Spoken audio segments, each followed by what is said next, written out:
கஷ்டப்பட்டு வாங்கி அதை எடுத்து சாப்பிடும்போது ஒரு டேஸ்ட் வருங்க. அந்த டேஸ்ட்டில் எப்படி செய்கிறதுன்னு பார்க்கலாம், வாங்க போகலாம். இன்க்ரீடியன்ட்ஸ் பார்ப்போம். 1 ஸ்பூன் கடுகு, 1/4 ஸ்பூன் பெருங்காயம், 1/2 ஸ்பூன் கடுகு உளுத்தம்பருப்பு, 1/2 ஸ்பூன் அளவு பச்சை மிளகாய் இஞ்சி நறுக்கி வச்சுருக்கோம். அப்புறம் வந்து கொத்தமல்லி கருவேப்பிலை நறுக்கி வச்சுருக்கோம் 1 ஸ்பூன் அளவு. கேரட் ஒரு 1/4 கப் கீறி வச்சுருக்கோம். அப்புறம் கர்டு 200 ml. இப்போ எப்படி பண்ணுறதுன்னு பார்ப்போம்.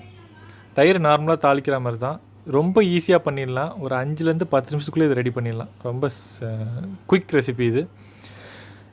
எண்ணெய் காஞ்சதுக்கப்புறம் கடுகு போட்டுக்கோங்க. அப்புறம் கடலைப்பருப்பு உளுத்தம்பருப்பு போட்டுட்டு கொஞ்சம் நல்லா பொன்னிறமாக வந்ததுக்கப்புறம் கருவேப்பிலை, அப்புறம் இஞ்சி, பச்சை மிளகா, அப்புறம் வந்து கேரட், துருவின கேரட்டும் போட்டு ஒரு 3 நிமிஷம் 4 நிமிஷம் வதக்கிடுங்க. இது நல்லா வதங்கினதுக்கப்புறம் ஒரு 2 நிமிஷம், ஒரு 2 to 3 minutes வதங்கினா போதும். வதங்கினதுக்கப்புறம் நம்ம வந்து பெருங்காயம் ஆட் பண்ணுறோம். பெருங்காயம் எல்லாமே வந்து மீடியம் ஃப்ளேம்லேயே வச்சு இது பண்ணுறோம். ஏன்னா வந்து ஹை ஃப்ளேமில் குக் பண்ணிங்கன்னா வந்து சில டைம் தீயறதுக்கு வாய்ப்பு இருக்குது. ஸோ அதனால் மீடியம் ஃப்ளேம்லேயே வச்சுக்கணும். ஸோ இப்போ வதங்கிருச்சு நல்லா. இப்போ நம்ம கர்ட் ஆட் பண்ணிடுவோம். நாங்கள் வந்து கப் தயிர் யூஸ் பண்ணியிருக்கோம், கெட்டியாக இருக்குது. ஸோ அதனால் கொஞ்சம் தண்ணி எக்ஸ்ட்ரா கொஞ்சம் ஆட் பண்ணிக்கிறோம். ஸ்டவ்வையும் ஆஃப் பண்ணிடணும். கர்ட் ஆட் பண்ணுறதுக்கு முன்னாடி ஸ்டவ் ஆஃப் பண்ணிடணும். ஏன்னா தயிர் வந்து சூடாகக்கூடாது. சூடாச்சுன்னா நல்லதில்லை. ஸோ பாருங்கள், இப்போது தயிர் சாதத்துக்கான தாளிப்பு ரெடி ஆயிடுச்சு.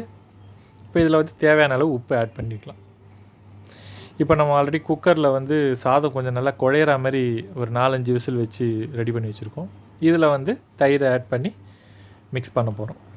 மிக்ஸ் பண்ணதுக்கப்புறமும் கூட இந்த மாதிரி நல்லா மிக்ஸ் ஒரு 10-20 தடவை இந்த மாதிரி இது பண்ணிங்கனாலே போதும், ஈஸியாக மிக்ஸ் ஆகிடும். ஏன்னா குழைய வச்சிங்கன்னா சாதம் வந்து அந்தளவுக்கு வந்து இந்த தயிரோடு ஊறிடும். இதை சூடாகவும் இப்படியே சாப்பிட்லாம், இல்லை கொஞ்சம் ஆறுனதுக்கப்புறம் கூட சாப்பிட்லாம். அருமையாக இருக்கும். காலையில் மதியம் வச்சுட்டு நைட்டு கூட வச்சுட்டு சாப்பிட்லாம். மேலே வந்து கார்னிஷிங்க்கு கொஞ்சம் கொத்தமல்லி எல்லாம் தூவி சாப்பிட்டுக்கலாம். டேஸ்ட் செக் பண்ணோன்னா கொஞ்சம் எடுத்து செக் பண்ணிவிட்டு சால்ட் தேவைன்னா ஆட் பண்ணிக்கலாம் கொத்தமல்லி போடுறதுக்கு முன்னாடி. இப்போ நம்ம தயிர் சாதம் ரெடி. கண்டிப்பாக இதை ட்ரை பண்ணிவிட்டு சொல்லுங்கள். இப்போ நம்ம எண்டு வீடியோவில் பார்ப்போம்.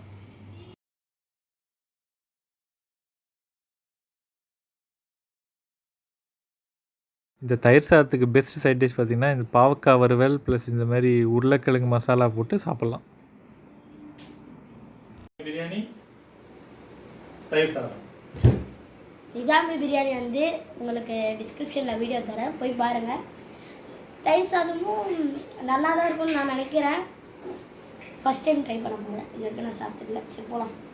இது கூட பார்த்திங்கன்னா உருளைக்கிழங்கு இது வந்து இது பாவக்காய் ஃப்ரை. இதுக்கு நான் உங்களுக்கு தனி வீடியோ போடுறேன், கண்டிப்பாக நீங்கள் பாருங்கள். அதுக்கு உங்களோட சப்போர்ட்ஸ் முடிஞ்ச அளவுக்கு தாங்க, நிறைய தருவீங்கன்னு நம்புகிறேன். சரி ஓகே, நம்மளோட கர்ட் ரைஸ்குள்ளே போயிடலாம். பேரே நோங்க மாட்டேங்குது. ஓகே, அப்படியே பூ மாதிரி எடுத்தா முருகன் கடை பேக்கரி மாதிரி அல்வா மாதிரி வருது.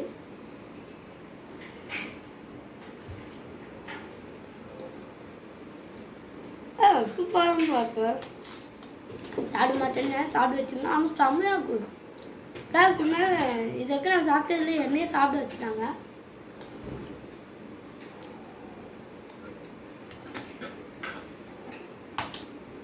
சாப்பிடுங்களா? சாப்பிட மாட்டேங்க, வீட்டில் செஞ்சு சாப்பிடுங்க. இந்த வீடியோக்கு லைக் பண்ணுங்கள், ஷேர் பண்ணுங்கள், கமெண்ட் பண்ணுங்கள். அடுத்த வீடியோ என்ன நல்லா போடலான்னு. நீங்கள் நம்ம சேனல் ஃபஸ்ட் வாட்டி வரீங்கன்னா சிம்பிளாக செம்மையாக நம்ம பண்ணுறதுனால ஃபஸ்ட் வாட்டி வரதுனால சப்ஸ்கிரைப் பண்ணிடுங்க கைஸ். சப்ஸ்கிரைப் பண்ணிட்டு வீடியோ பாருங்கள், இல்லைனா வீடியோ ப்ளே ஆகாது. பண்ணவங்களுக்கு தான் ஆகும். ஓகேங்களா? ஷேர் பண்ணுங்க.